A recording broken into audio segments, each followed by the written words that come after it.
Hi guys, it is Aoife from For Every Seek Died Laughing, and I'm here with another wrap up. So this week I managed to read 4 books, and I also finished an audiobook, and I will tell you all about them now. So the first full book I finished this week I talked about briefly last week, and it's The Silver Tide by Jen Williams. This is the third and final book in the Copper Cat trilogy. The first book is The Copper Promise, and the second book is the Iron Ghost, and this is The Silver Tide, obviously. So this one just continues on with the story of the 3 main characters in this trilogy, which is Wydron, Sebastian, and a man called Lord Frith. And it's just basically where they're on another adventure. They're all kind of mercenaries, and they're employed to go and try and find this treasure on this kind of enchanted island by a pirate captain who is actually Wydron's mother. And this one was just absolutely fantastic. It just continued on with what I love about this trilogy, which is just the amazing world building, the amazing character development, just the excitement, action packed, just full of like depth, and like just everything you want in a fantasy series I always find in these books. And I'm so sad that the trilogy is over now, but I'll definitely be reading more of Jen Williams' writing, because her writing in this is just absolutely phenomenal. I just love everything about this series. It's probably one of my favourite fantasy series, and it's just absolutely amazing, and I tell everyone to read it. So again, we got so much world building in this one. We got world building in Wydron and Frith and Sebastian's time, and then we also kind of went back in time a little bit and got more world building thousands and thousands and thousands of years before the events of the Silver Tide. And there's just so much like knowledge in this book, and it's just amazing. I just can't even understand how she could have come up with everything and come up with the stories behind stories behind stories, and histories, and then history before that history. And it's just really, really good, and I just absolutely loved it from start to finish, and I gave it 5 out of 5 stars. The next book I finished was an audiobook that I've been listening to for the past couple of weeks just while I was walking to and from the train to work, and this one was My Life with George by Judith Summers. And if anyone has seen my updates on Goodreads about this book, you probably know that I didn't really enjoy it.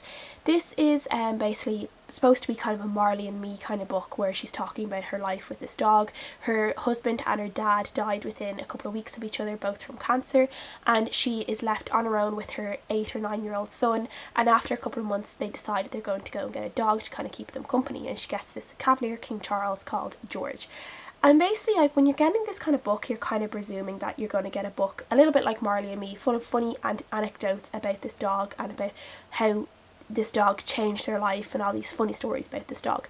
And this is not what I got with this book. This is basically a book about her dating life disguised as a book about her dog. Like, there was just massive chunks about this woman's dating life and the boyfriends she had, and then just like a little bit about her dog and how her boyfriend treated her dog or whatever, and how he hated the dog. And there's just so many stupid bits, like, and I'm like, I don't care about your dating life, like I really don't care. And I feel like a lot of it was where she was trying to prove that she was still kind of eligible, I guess, as a widow, and like, you know, look at this, like all these men still wanted to date her even though she was a middle-aged widow with a son and all this kind of stuff. And I'm like, okay, like I get it, but I don't care. I don't need to know so much about each of your relationships. This is supposed to be about your dog, and I want to know about the dog.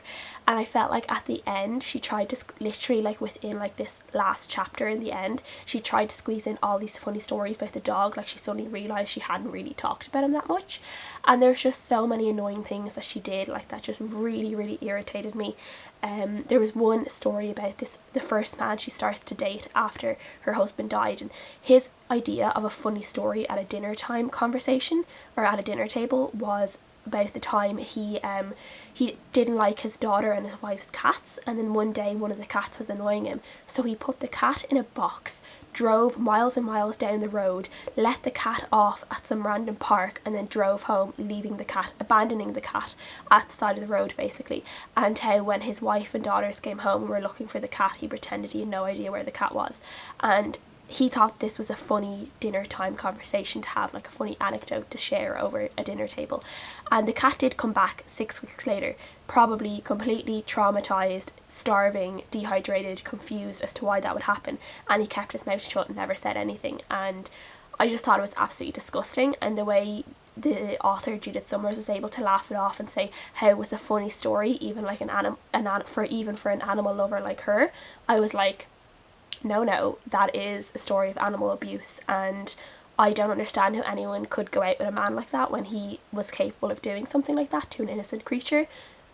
No way, he'd be out the door straight away. And then she goes out with this other guy for ages who just like hates the dog and doesn't really get on with her son that well, and he was just an absolutely horrible person, and she just continued to go out with him, and he couldn't even deal with like the dog farting, and he couldn't even say the word fart. Like, how can you not go out with someone who can't even deal with saying the word fart? Like, that's no fun. Like, so yeah, overall I just really hated this book, and I have a pretty lengthy review of more things that I didn't like about it, and I will link it below if anyone is interested. But overall I gave it a 2 out of 5 stars, and even thinking about it would probably just go down to like a 1.5 stars, because I just don't see how she was able to get away with this book being about the dog when it was just about her dating life. Next book I got was called Spelled by Betsy Schow. This is a book I got from NetGalley a while ago, so thank you for that and the publishers for that. And this was a really cute book. This was like a fairy tale retelling, or not even a retelling, it was just set in fairy tale land. It was about a princess called Dorothea. She is like the Emerald Princess, and basically her family are cursed where they can never step outside their house because there is a curse that one of them could become evil. So they're never allowed to go outside of their kingdom, or even outside of their castle into their kingdom.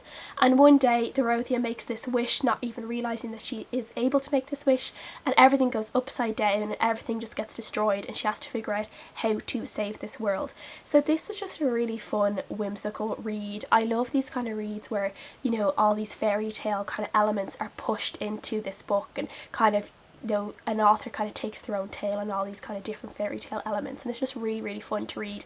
Dorothea wasn't really a great character, like she was an annoying character. She was quite selfish and vain and into herself, but she gets character development where she starts caring more about the people behind her, and she starts kind of stepping up and not saying that she's just going to be the damsel in distress, and she starts being kind of the princess in charge more, and you can see that really strongly throughout the book as she develops, and that was really great, and I really enjoyed that.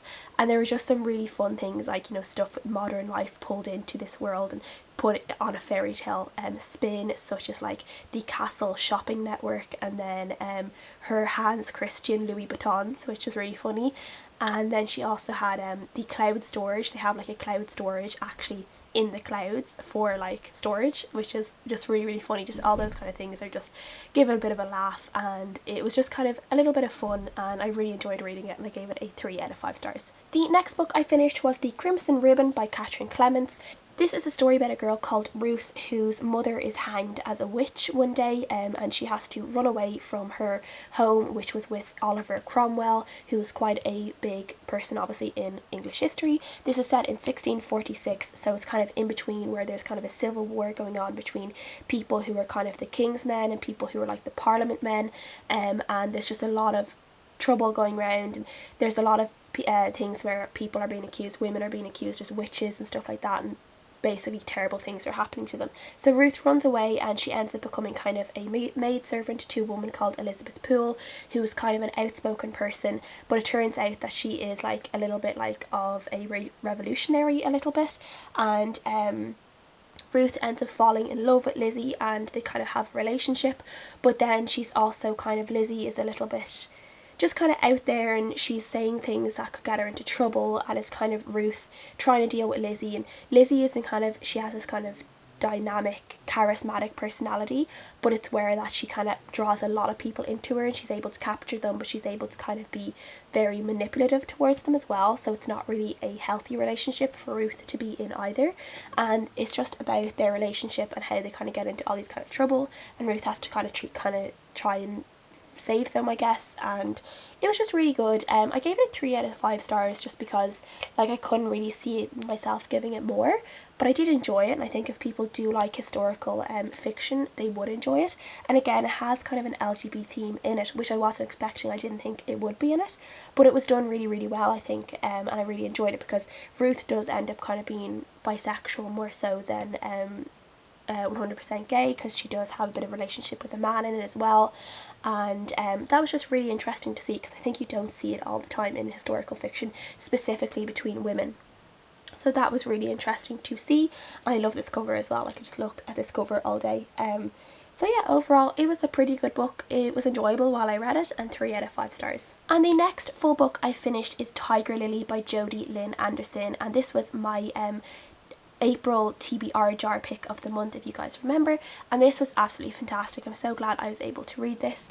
This one is basically a Peter Pan retelling told through the eyes of Tinker Bell, but focusing more so on the life of Tigerlily, and it's basically about this island off the coast of the Atlantic called Neverland, and Tigerlily and her tribe, and it's basically about kind of traditions and family and fitting in and finding where you fit in and stuff like that. And there was just so much in this that I really loved, and this is kind of a bigger portion of this is like before Wendy comes along, and kind of, you know, where Peter is enraptured by Wendy. This is where Peter is very much almost in love with Tigerlily and their relationship, and it was just really great to see. It was kind of, you know, I think Tigerlily is always pushed to the side when you think of Wendy, and you kind of do wonder sometimes what was going on between Peter and Tigerlily before Wendy showed up, and this is basically it. And it's just so much full of magic and beautiful words and imagery, and just the way things are put together is just amazing.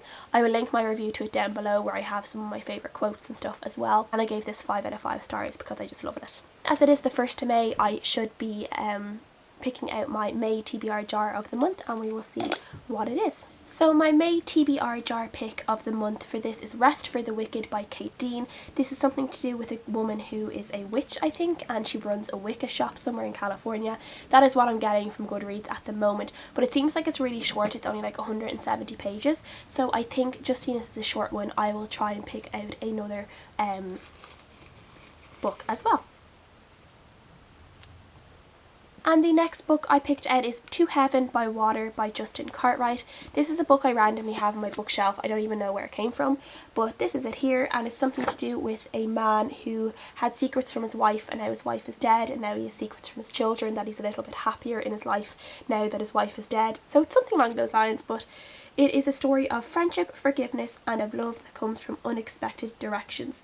It is an exploration of what we might hope for from this life, and in particular, the possibility of transcendence. So that sounds pretty interesting, and I'll be glad to finally read it because it's been on my bookshelf for ages anyway.